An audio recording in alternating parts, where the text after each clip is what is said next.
Here. Commissioner who is not with us this evening, his son is graduating. Commissioner Jowdy. Here. Commissioner Kelly is currently absent. Commissioner Kovacs is en route. He will be here momentarily. Commissioner Loyola. Here. Commissioner Tierney is currently absent. Alternate Commissioner Haas. Here. Alternate Commissioner Oravets. Here. And alternate Commissioner Palma. Here. And I'm Commissioner Moore.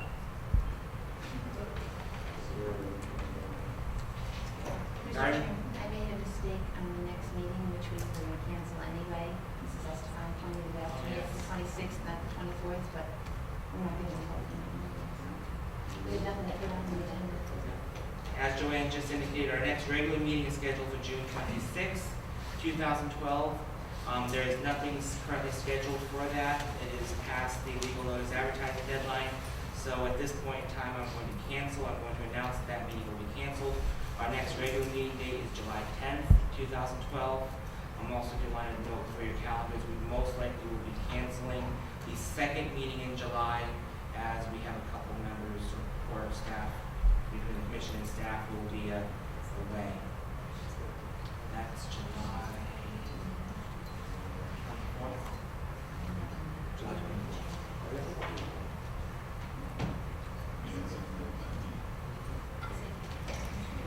If you would please stand for the pledge as Commissioner Loyola. Allegiance to the flag of the United States of America, and to the republic for which it stands, one nation, under God, indivisible, with liberty and justice for all.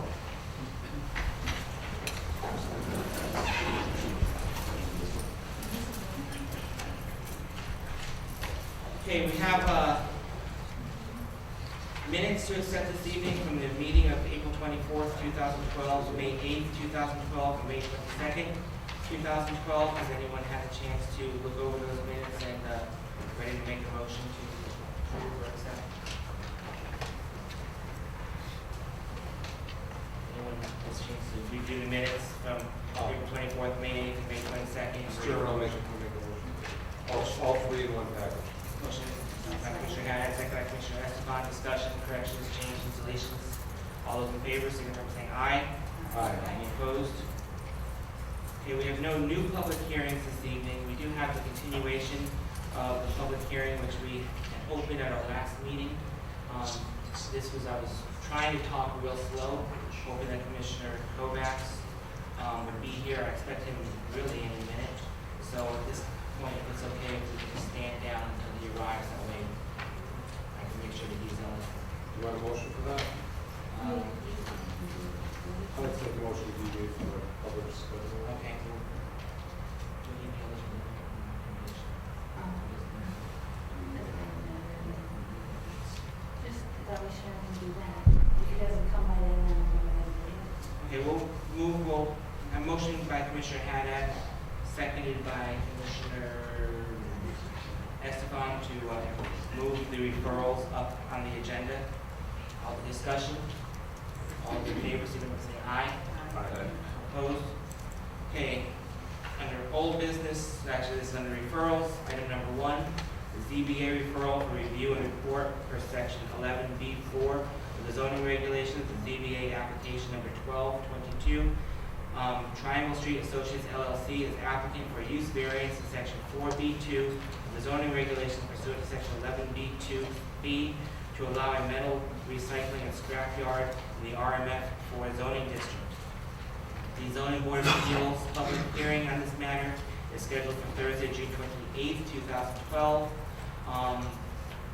At this time, I'm going to just hand it over to Sharon Collegio, the Deputy Planning Director. Good evening, everyone. I hope you all had a chance to look over the staff report for this referral. Again, it's application before the Zoning Board of Appeals for a use variance. The applicant is Triangle Street Associates LLC. The address of the property is 114 Triangle Street, consisting of 3 tax assessor lots, K 14120, J 14268, and K 14119. I made copies of maps. I'm going to hand them out to everybody, so I'll summarize the report since you're all ready. Sure.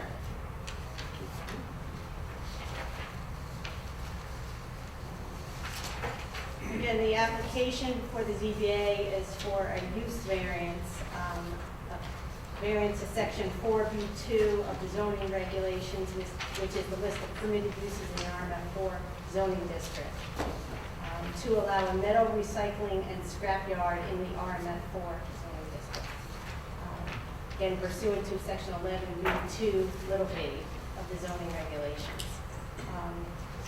I'm not going to read the justification as to why the applicant believes there is a hardship.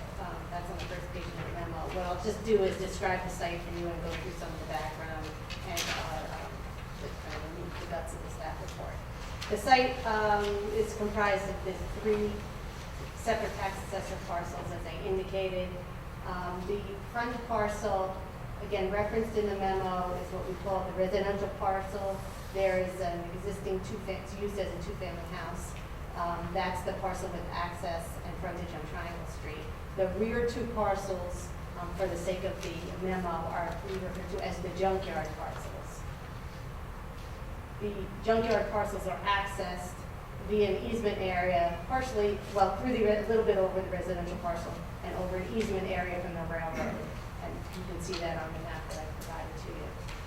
If granted, the applicant indicated he intends to demolish the existing frame shed, and replace it with a metal frame building, approximately 27,500 square feet in size, and built in a location that complies with the dimensional requirements of the RMF4 zoning district.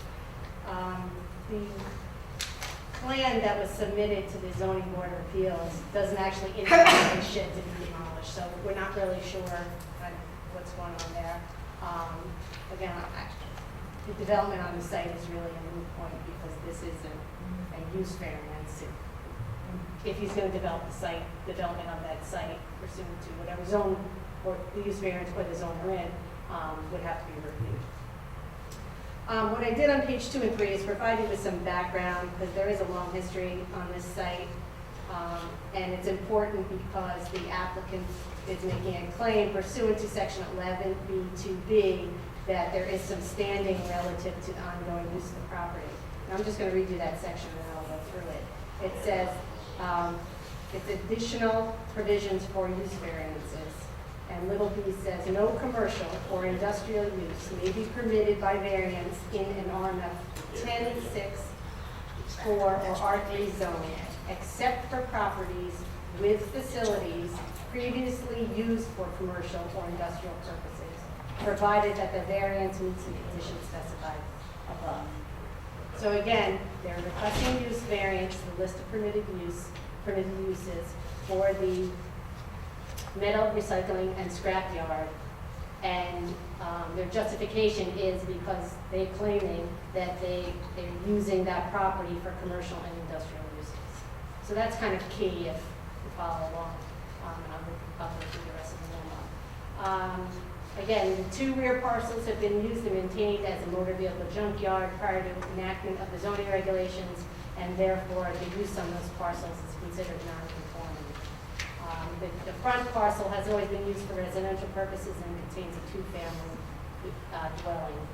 The front parcel we refer to residential parcel, the rear two parcels the junkyard parcel. In July of 1977, the ZBA granted a certificate of approval of location for a motor vehicle junkyard for the junkyard parcels, the back two parcels, with some stipulations. Number one, that the fence line be maintained between the property and the business. I'm going to call for that, excuse me. Fence be maintained between the property and the business be as it is presently being used and operated an average of 315 cars. So in pink, I've indicated kind of where and I can show you the survey if you need to, but basically the pink line on the map that you're looking at is the fence line. So on the rear, behind the fence line has been used as a motor vehicle junkyard since 1977 pursuant to the approval. There's a small portion of that property that's kind of on the residential side of the pink line. 14119? Yeah, it's in 1149, but that's the fence line. You couldn't put cars or anything in front of the fence. Everything had to be behind the fence line. And as well, the minutes from the meeting at which that location approval was granted indicated that the use be maintained and that scrapping was not to take place at the location. So the use of the junkyard parcels at a motor vehicle junkyard did not extend into the residential parcel or onto a small portion of the junkyard parcel on the residential side of the fence. In other words, it didn't cover the entire aerial extent of the junkyard parcels. If you flip over, I'll continue with some of the background. Over the ensuing years, there's been a lot of back and forth with the previous property owner, the current property owner, regarding zoning enforcement actions, including notices of violation and cease and desist orders. In all the history, the city has never sanctioned nor recognized use of the residential parcel for anything other than residential use. The city issued orders to the owners to remove the vehicles and stop operating the motor vehicle junkyard business on the residential side of the fence. And in terms of the zoning, up until 2007, the city allowed storage, handling, and the processing of scrap metal, waste paper, and junk in the IG-8 zoning district. In 2007, the city proposed and you adopted amendments to the industrial district regulations, which, among other things, eliminated the use from the IG-80 zone. At that time, in 2007, that was the only zone where you could do any kind of scrapping or, storage handling of metal, waste paper, or junk, or any kind of junkyard. This use is not now permitted in any zoning district in the city. Again, he's sanctioned as a non-conforming use. He has legal status to continue to run his property and operate. Nobody's thinking he can go out of business. He's an existing non-conforming use. Section 9C1 of the zoning regs prohibits one non-conforming use from being changed to another non-conforming use. Section 9C2 says no non-conforming use can be extended or expanded. In November of 2011, you approved amendments to the zoning regulations eliminating language in 11B2 that permitted by variance expansion of non-conforming uses. Just did that last fall. And that was done because there was a conflict between Section 9 and Section 11. We cleaned that up. So Section 9C2 controls. And then Section 11B2B prohibits the granting of a use variance to allow use not presently permitted in any zoning district in the city. And that, again, that's pretty key to the discussion. Our comments on the non-conforming use and issuance of the use variance. The intent of the regulations regarding non-conformities is to recognize the right of the non-conforming uses to continue, but to encourage that such lots, uses, and structures be brought into conformity with these regulations as soon as constitutionally possible.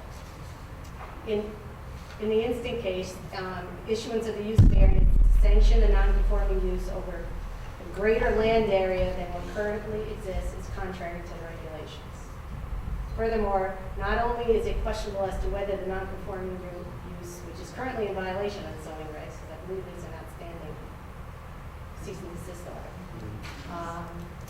Whether it meets the regular requirements, there are these other special requirements they have to meet in order to issue a use variance. One of them is the one we've been talking about, 11B2B, which says you can't issue no commercial or industrial use may be permitted by variance. Again, I'm going to read it. In an RMF 10, RMF 6, RMF 4, which this is, or R3, except for properties with facilities previously used for commercial or industrial purposes, provided the variance meets the conditions specified above. The non-conforming motor vehicle junkyard is not currently permitted on the residential parcel, nor is it allowed on the residential side of the pink line on your map, which would be on the junkyard parcels, but on the residential side of the fence. So the applicant had applied for a use variance to cover all 3 lots. And the zoning regulation says you can't issue a use variance for commercial or residential use if, in those zones if it was not in existence. So they weren't using the residential for a junkyard, and it's part of the application. So the motor vehicle junkyard is limited to use on a portion of the junkyard parcels. Therefore, the applicant is requesting a use by variance on a parcel not previously used for said use. The residential parcel on the front has been used for residential purposes, not for industrial purposes. So it can't meet that additional requirement for use variance in the zoning regs. In addition, 11B2D does not allow a use variance to be granted for a use not presently permitted in any zoning district. Again, in 2007, you amended the regulations.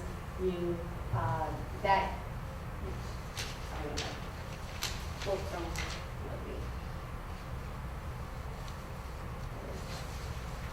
the use that was in existence at the time. Sorry, just want to make sure. Yeah, the storage, handling, and processing of scrap metal, waste paper, and junk was removed as a permitted use from any zoning district in the city. So again, the application doesn't meet that additional requirement. In terms of the plan of conservation and development, the land development map shows those parcels for multifamily development. And the plan promotes elimination of uses that conflict with or are unrelated to the purpose and intent of the zoning district in which they are allowed. Issuing a use variance would be the opposite of what the plan provides. And again, the other considerations in the memo really just have to do with, as you know, we are a legislative body in terms of the zoning regulations. We caution the ZBA and not to fill in as that role. They're the arbiter of the zoning regulations. You can make those kind of adjustments as they feel necessary. But, you know, taking that use out of the zoning regulations was your decision. You looked at everything last year, and you made that decision, and those amendments were adopted. So in conclusion, the request for use variances raises several issues. It expands a non-conforming use onto a residential property that hasn't been previously used for industrial or commercial use. It sanctions a use that's not permitted anywhere else in the city, and it doesn't comply with the plan of conservation and development. So for those 3 reasons, we recommend a negative report on the application. I'm happy to answer any questions. I hope I didn't confuse you. I tried to draw the map so you can follow the map, go along with the memo. Do you have any questions for Mr. Kuchar? Commissioner Arnold? Thank you, Mr. Chairman. May I ask you, what level of concern is there for them stating that they have some prior standing or some historical facts that that's the reason why it should be granted besides the hardship? Did I read that? Are they claiming because it has existed, it should continue or expand? I mean, is that what they're claiming? Well, their hardship is that it's existed as non-conforming industrial and commercial use at the edge of a residential zone, except the front parcel has always been used as a 2-family house. So it's not an industrial or a commercial. Thank you, because I took some notes, and the way I see it is, I don't think this commission's own regulations allow us to give a positive recommendation on this. Well, that's why I pointed out, Right. in addition to meeting the general requirements for a variance, use variances are kind of special, and they have their own requirements. They can't meet two of those requirements on its face, so regardless, the report, the zoning regulations require a report from both the zoning commission and the planning commission back to the ZBA before Yeah. hearing, so. Thank you, Mr. Chairman. Any additional questions? I have one, Mr. Mitchell. Just clarification purposes, if the use variance was granted, the use that is currently in existence in the junkyard parcels would remain consistent with what it is today, theoretically? Yes. And then they wouldn't be able to change the use even with the use variance in the residential parcel, because the residential parcel is not authorized for that use currently without a reapplication? No, their application covers all 3 lots. So they're applying for a variance to allow the junkyard to cover all of their facility, to use the land for metal recycling and scrapyard over all 3 parcels. That's what they've applied for. So that's what we've analyzed.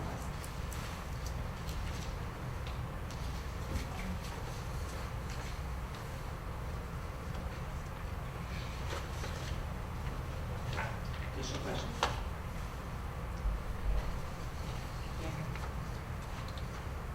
So this is not a public hearing. I will note that the planning commission has already given this a negative recommendation based on the conclusions in the staff report. Do we have a motion to give the commission I'd like to make a motion. If I can, Mr. Chairman. I'd like to recommend that this commission give a negative recommendation, since I believe this use variance raises the issues of it expands the non-conforming use onto residential property that has not previously been used for industrial and commercial use. It sanctions a use that is not permitted anywhere else in the city of Danbury and thus cannot comply with conservation development. Since that's the case, our regulations, section 9C1, that prohibits one non-conforming use from being changed to another non-conforming use, and also pursuant to section 9C2, which states no non-conforming use may be extended or expanded. And additionally, language in section 11B2 that permitted by variance expansion of non-conforming uses, 9C2 will control that, and 11B2D prohibits the granting of use variance to allow a use not permitted presently in any zoning district. motion to offer a negative recommendation? Do we have a second?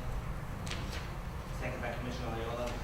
For the record, I'm going to cede to Commissioner Oravets for Commissioner Tierney, Commissioner Haas for Commissioner Kelly, and Commissioner Palma for Commissioner.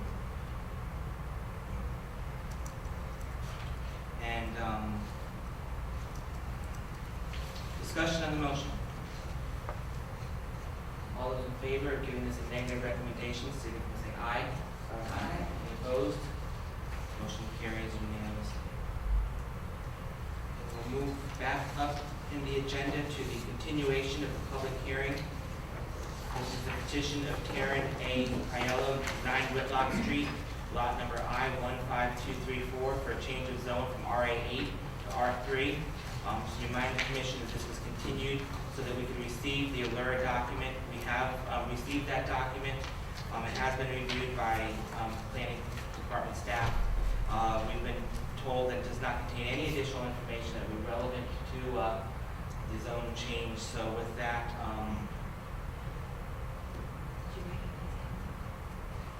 okay, let the record reflect that Commissioner Kovacs is currently with us. I actually said it so it was picked up by the microphone on the I'm sorry, I tape didn't catch it. while Sharon was talking. Okay. But for everybody in the Commissioner Kovacs is here.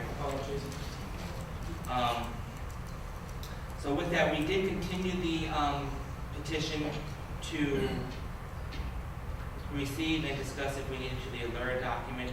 The Allura document really does not have any additional information relevant to the zone change, but with that, since it's a public hearing, I will ask, is there anybody here wishing to speak in favor of this petition?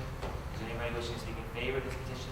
Is there anybody wishing to speak in favor of this petition? Is there anybody opposed to this petition? Anybody in opposition to this petition? Anybody in opposition to this petition? Seeing none, I'll entertain a motion. Mr. Chairman, Commissioner Haddad. I'd like to make a motion to close this public hearing. Motion closed by Commissioner Haddad, seconded by Commissioner Estefan. Discussion of closing the public hearing. All those in favor, signify by saying aye. Aye. Opposed? Okay. Do we wish to move this to old business? I'm sorry, Mr. Chairman. Commissioner Haddad. I'd like to make a motion to move this to the petition of turn AILO 9 Whitlock Street to number 1 in our old business for consideration and possible action. A motion by Commissioner Haddad, seconded by Commissioner Kovacs to move this item number 1 under old business. All those in discussion? All those in favor, signify by saying aye. Opposed? Okay, old business, item number 1. The petition of Taryn A. Aiello, 9 Whitlock Street, lot number I-15234 for change of zone from RA8 to R3. Eligible to vote is actually everybody seated except for Commissioner Palma, since you weren't here at the beginning of the public hearing the last meeting. So with that, I'll entertain a motion. Commissioner Haddad.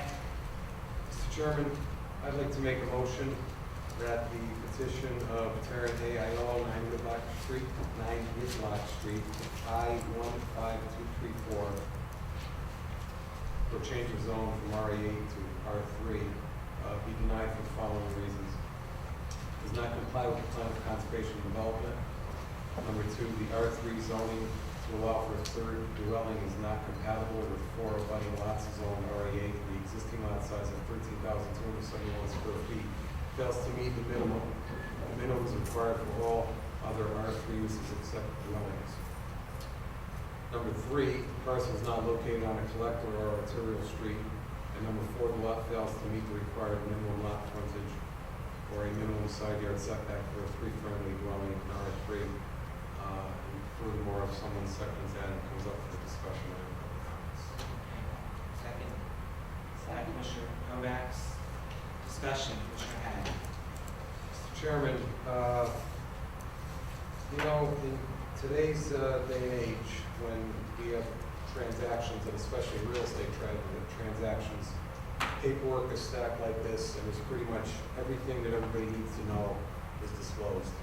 And this purchaser knew the zone, knew what they can do, knew what they can't do, and setting aside the fact that they spit in the city's face on some issues, they clearly knew what the zone was that they were purchasing, and they're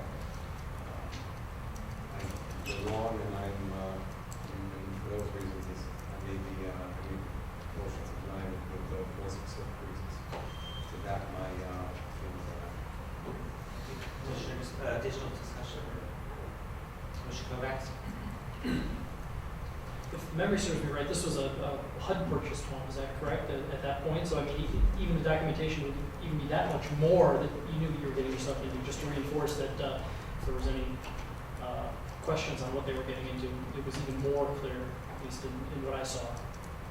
Discussion points. So. If I can interject, Excuse me, Mr. Chairman.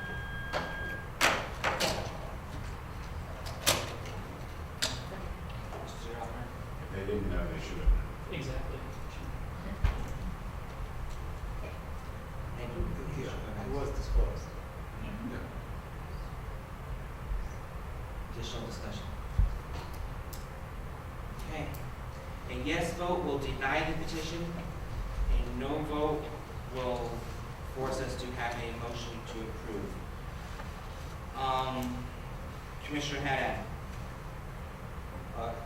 Yes to deny. Sorry about that. Just for clarity, a yes vote is to deny the petition. Commissioner Kovacs. Yes. Commissioner Loyola. Yes. Commissioner Estefan. Yes. Commissioner Jowdy. Yes. Commissioner Haas. Yes. Commissioner Orovets. Yes. And I too will vote yes. It passes 8-0 with 1 member not voting. Okay, we have nothing under new business. we've already handled the referrals for this evening. We do have some correspondence. The following cease and desist orders were issued by the Assistant Zoning Enforcement Officer on May 22nd, 2012 to Enver and Ceylon at 10 Kien Street, lot number H15108, violations, storage of parking of a commercial vehicle and conducting business in a residential zone, it was an R3 zone. On June 4th of 2012, to Matilda Aguirre, Juan C. Guaman, and Tanya Narano, 17 McDermott Street, lot number J14123. The violations were the non-permitted construction in basement and attic of structure on the northerly side of duplex being used as a rooming house. The permitted use of this property is a two-family dwelling that also is an R3 zone. On June 7th of 2012, to Pauline Schofield, 149 40 Acre Mountain Road, lot number K02036, violations was a detached shed and a deck that had been constructed without the proper approvals and permits in RA80 zone. Also on June 7th of 2012, to Lena Spendy, 18 Madison Avenue, lot number H12255. The violation was a commercial automotive repair business being conducted at this location. The approved use was a three-family dwelling. Also, a certificate of compliance has not been issued for permit number 48180 for the installation of an automotive lift in the RA8 zone. Do you have any questions regarding these correspondence? Okay, there's nothing under other matters, nothing under for reference only, so unless there's additional items, I will entertain a motion to adjourn. Made by Commissioner Estefan, seconded by Commissioner Oyola. All those in favor of adjourning, signify by saying aye. Opposed? Ayes have it, we're adjourned.